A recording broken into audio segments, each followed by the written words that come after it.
Good afternoon, everyone. Thank you for joining us today. For those of you who don't know me, my name is Karen Hum. I'm the Manager of Membership Services. Also on the call with us today is our Executive Director, Jordan Abney, and our Manager of Sport, Brianne White.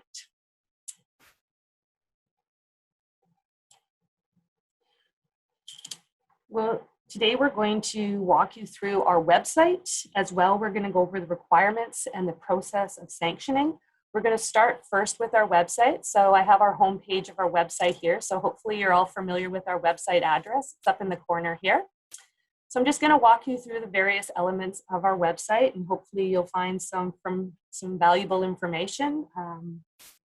We'll get started. So on the homepage of our website, the first area I'm going to direct you to is our sliders. So we have rotating sliders here. Right now we just have the two up, but typically this is where we put our feature topics and news items, as well as a link to our accommodation directory. We highly recommend that you look at our accommodation directory when you're making travel arrangements and booking hotels for your teams. These sponsor hotels provide discounted rates to our teams, so it's a great way to support them because they're supporting us. The other items on our front page is our news items. So these will be most recent documents that we've sent to you by email. So if you're ever wanting to reread those, this is an easy way to find them versus searching through your emails. We also post our event information. So right now we don't have a lot going on. We do have our BCSA GM coming up virtually on June 16th, but typically we'll have all of our provincial championship dates there. So look for that in September. The other items that we have here is our videos. So we'll have our training videos, our resource videos, and once a month we typically have a newsletter video featuring Jordan on there. So those are some of the items on the front page. Going back up to the top of the page, we have our STARS login. So if you happen to be on our website, you can quickly log into the STARS website through there. We also have a link to our newsletters. So we'll have our current and past newsletters are archived there. And if you know anybody that's interested in receiving our newsletter, they can subscribe through that button as well. The other valuable information here is probably our contact form. So through there you can see our contacts to our Athletic Association presidents, our BCSS staff, our board of directors, school board athletic district contacts, sport commissioners, and lastly, the zone presidents. So we have all 9 zone presidents and their contact information there. So just like STARS, our website is structured and so that you could tab on the blue tabs here to move through the different pages of our website. So we'll start off with member services. So our membership services tab will just give you some general information about our central office and administrative services. A few basic items there. But probably the key area that would be of interest to you is if you tab onto our member schools section, we'll be uploading a list of all our member schools there. So we typically update that at the end of each September once we have a full list of our member schools. And then if we have any additions through the year, we'll update that. But on that list will be the athletic director, school name, the athletic director, administrator, and their contact information. So if you're ever wanting to get in touch with a school ED, athletic director, administrator, that's a good way to find that information. The other information there will have our tiering numbers. So we've already got it ready for the 2021 season. So those are the senior enrollment numbers. So that's where you'll find that information. And then there's some other basic information regarding our annual general meetings. The tournament tab, we're not currently actively using that. It was an option that was added at the beginning, but we're not currently using that service. The next one is our sports tab. So by clicking on the sports tab, you're going to see all the sanctioned BCSS sports with the commissioner's name and contact information. If you look specifically on a sport, so if you drill down on that sport, it's going to bring you to that sports page. And there's a lot of information there. They'll have all the different people on their council. They'll have some championship winners. They'll have financial statements. So we try to update their financial statements and post those online. It'll also have a link to, if they have their own website, a lot of commissions do. You could look directly at their website by clicking on that. And also for some sports, if they have multiple tiers, go into boys basketball as an example, we'll have their tier numbers broken down here in the information. And then in the individual tier levels, there'll be a list to their sites and different information regarding that particular tier, their championship winners for 2019, etc. So there's a lot of good information on those. Also, if we're webcasting any of those, the links to the webcasting will be found on those pages as well. The next tab is our news tab. So the most recent BCSS documents are on the front page, but this is a complete archive of all the memos that have been sent to your schools.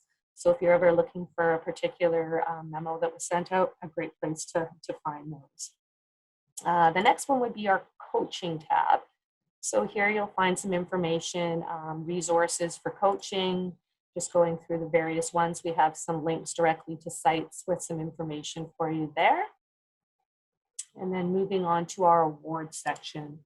So BC School Sports offers a number of awards to member schools, coaches, and staff each year, as well as scholarships to student athletes. So on this page, you'll see all the different awards that we offer, the process for nominating and past winners. Also our scholarships. We have a number of scholarships. I can tell you we just recently had our deadline on May 4th and we received over 300 applications. So a great response. So we'll have our past winners on there and the scholarship application. So if anybody at your school handles perhaps the counseling department and so forth, that's a great resource page to lead them to get in more information for your students regarding our scholarships. Commissions quite often offer scholarships too, so when they provide us with that information, we'll also put the links to their scholarship information on that page as well. Our next is our forms tab, and this is probably going to be one of the tabs that should be you should be most familiar with as an athletic director. So on this page, we're going to have a quick guide that goes over all the different student eligibility forms that we have. We also sort of give you a scenario and the situation in which that form would be used. The common thing the most important thing we want to stress is each year we update our forms each summer to make sure that they have the current policy numbers on them, and we'll list the form with the school year on there. So the 2019-2020 school form. It's important that you're always using the current year form. If you're submitting on old forms, we will potentially return those to you because policy numbers or the rule might have changed. So it's important to either download a whole bunch of forms and print them off at the beginning of the year, or when you need them on a need-to basis, just go to this page. If you have something specific that you're looking at and you don't want to go through this whole chart, we do have them tabbed on the left-hand side specific to the different types of forms. One of the other good things on this page would be the insurance tab. So we quite often get questions about insurance and what does BCSS cover. So there's some common questions to your answers to your questions here. Parents often ask too, so that's kind of a good resource page there. And the next one would be sanctioning. I'm going to take a closer look at that later on in the section when we talk specifically about sanctioning. We'll come back here and go over those specific forms. The next one is our resources tab. So the resources tab is really a library of information for you. So first I would direct you to the handbook and calendars. And so what we have is PDF online versions of all the current and past year's handbooks. So you don't have your handbook right with you, you can just go in, download it online. The nice part about that too is if you're looking for something specific, instead of going through the whole handbook, you can do a search for your topic and it will narrow it down for you and bring you to that topic. We also have a calendar seasons of play. So quite often we get asked, what are the start and finish dates for the seasons of play for the following year? So we usually have a 2 or 3 year cycle already prepared for you there. So if you need to take a look at that, that's available to you. We also have our deadline dates loaded up there, which are in the handbook as well, but a quick reference would help you there. Our EAC dates, and then the calendar is also on there as well. So that's probably a good place to look for any dates that you might be interested about.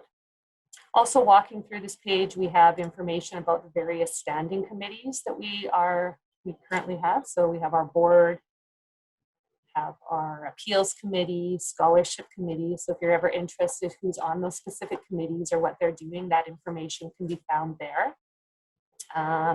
Minute meetings, if you ever wanted to go back and read any of our AGM minutes, they're all posted there for you. Our strategic plan is in that area, so you could read that if you hadn't had a chance. And then our user guide. So we'll be posting a lot of our resource material that we are presenting right now will be uploaded there for you in the next couple of weeks. Our annual report is there. So just a wealth of information. So I would say the forms tab and the resource tab as an athletic director are going to be the most commonly used tabs for you in our website. The next one is the frequently asked questions.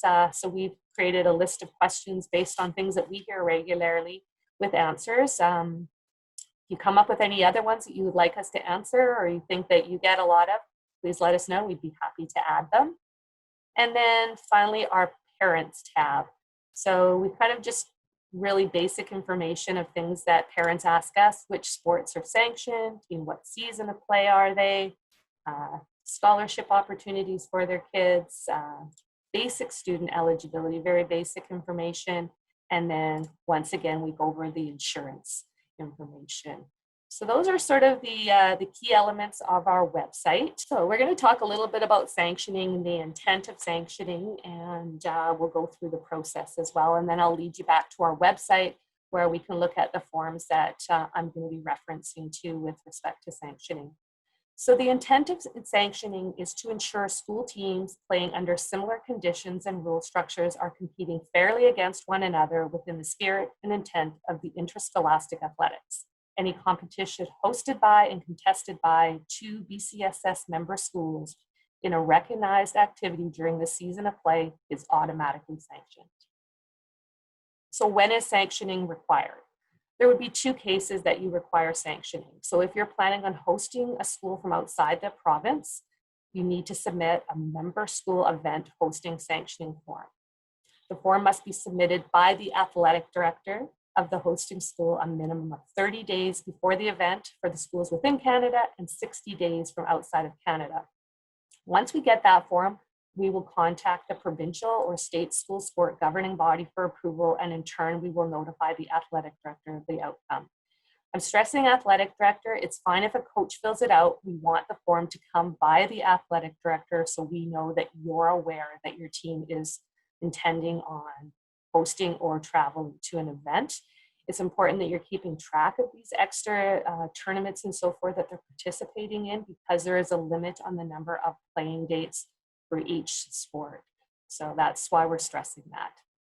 The second occasion that you would need to submit a sanctioning form is your school is planning on traveling competition outside of BC. So once again, you're going to submit the member school traveling form to an event sanctioning form, and we want that submitted 60 days before. We're going to then go for approval to the provincial, state, or governing body, and once we get approval, we will in turn let you know. Member schools not completing the required sanctioning forms will be fined $200 per instance. BC School Sports and the Alberta School Athletic Association have endorsed a blanket sanctioning policy for member schools situated near the BC-Alberta border. The approved schools are not required to complete sanctioning process request forms. We have a list of those on our website, so the schools that are participating in that blanket sanction, we'll have a look at that when we finish this year. We'll go back and look at the forms, etc. And then the other one item, each school team of a BCSS member school may travel or tour outside of the applicable season of play or may host one out-of-province school team outside the applicable season of play. So it's one or the other. You still have to complete the required sanctioning form, the touring or hosting, but you can allow one, either hosting or traveling to a tournament. And the final aspect of sanctioning that's new a couple years ago, quite often tournaments are hosted by a third party or non-member, BCS member. University and colleges becoming more and more popular. So these non-member hosts must apply for sanctioning by submitting the form, the non-member sanctioning form to us at least 21 days prior to the event. By submitting this form, the non-member host is agreeing to the BCSS rules and regulations. Once approval for the event is granted, we will be listed on our website as an approved third-party event and under the form section, and I'll refer you back to that in a sec here. And member schools attending third-party events are responsible to ensure that that event has been approved by BCSS before participating. This protects teams from playing ineligible opponents. If a school plays a club team, they may jeopardize the school's team's eligibility for postseason play. Does anybody have any questions about that? Karen, it's Jordan. There's one question in the written section there. It just says, "What is sanctioning?" I don't even know what that means. So can you maybe just give a broader description of what sanctioning is? And I think you talked a bit about it at the start, but maybe just go a little bit into that. So essentially, it's you're applying to play a school outside of BC. So we are going to then go back to that provincial or state organization and make sure that they are a member of their school sport organization and they're following like similar rules and so forth, age categories. So you're going to get approval to play that team. Does that answer your question, Jordan, or clarify things? Yeah, I said thank you, so I think that's good. Okay. Can I ask a quick question, Mike? Absolutely. Slide number 5, just clarifying. Mm-hmm. So that means that each sports team can only travel once outside the province per season or host one external tournament. No, it's outside of the season of play. So if a school wanted to participate, like maybe take a trip that wasn't within their normal season of play or host a team outside of the season of play, they can do one or the other once during that school year. So during their season, they can do whatever. They can, but keeping in mind, you're still restricted to your number of play dates. So any tournaments you play on the weekend and your league games, those all have to be factored into the number of playing dates. Okay, but I was just clarifying what was the difference with slide 5. So it was outside of the regular season. Outside of the regular season. So quite often teams will travel, we've had a couple teams travel, let's say in August, they're wanting to go to Hawaii to play volleyball. So that is outside the season of play. So they could do that once. Now, if they then applied for us in January and they're a fall sport, their season of play is over now. So they wouldn't be approved to do so. Awesome. Thank you. Yeah, no problem.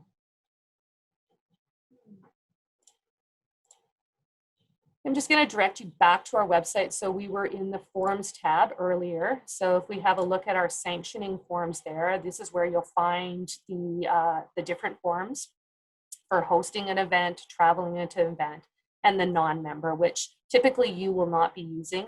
The one that I spoke about, though, the third-party event, this is where we'll upload this to our website as we approve the events. So if you ever have a team going to an event, it's not listed there. I would suggest contacting our office. It could be that it's in the process of being approved, and check with us first. We try to update that on a fairly regular basis, but during the beginning of the year when it's super busy and we're getting lots of those, sometimes it's not a daily thing. So always check with us first to make sure that it is an approved tournament before you allow your team to participate in that. Is there any other questions? It's just Brianne. There was another question in the group chat. It is, could you clarify why you govern this so closely? I know that PSOs and NSOs do this. What is the concern? Do you want me to take that one, Karen? Sure, if you want. Sure. So one of the core tangents, I guess, or core focuses of school sport is that it's contested within the school setting. And so playing the membership and this is pretty much commonplace across jurisdictions across North America, is that you are, as a school team, playing other school teams in an academic setting. And that's for a number of reasons. One, to make sure that sort of the values and focuses of school-based athletics remain somewhat similar, as well as the skill development and training timelines are also somewhat similar. Again, there's differences from provinces to province or province to state, but generally speaking, they're based around a similar philosophy. And so this ensures that as a school team, you are playing only other school teams, because you can imagine that if a school team went off and played only club teams all year, playing a whole different set of competition under a whole different set of parameters, that could be in some cases a pretty distinct competitive advantage, and then come back and play their postseason. So like I said, it's pretty commonplace across North America that if you are a school team, you are restricted to playing other school teams for those reasons that I've said. So that's why that is monitored. And we make sure that when you're traveling to or hosting, that those teams coming from other provinces or states are members in good standing in their own province or state, and are generally following the rules of that province or state, again, which are all sort of philosophically built around the same principles.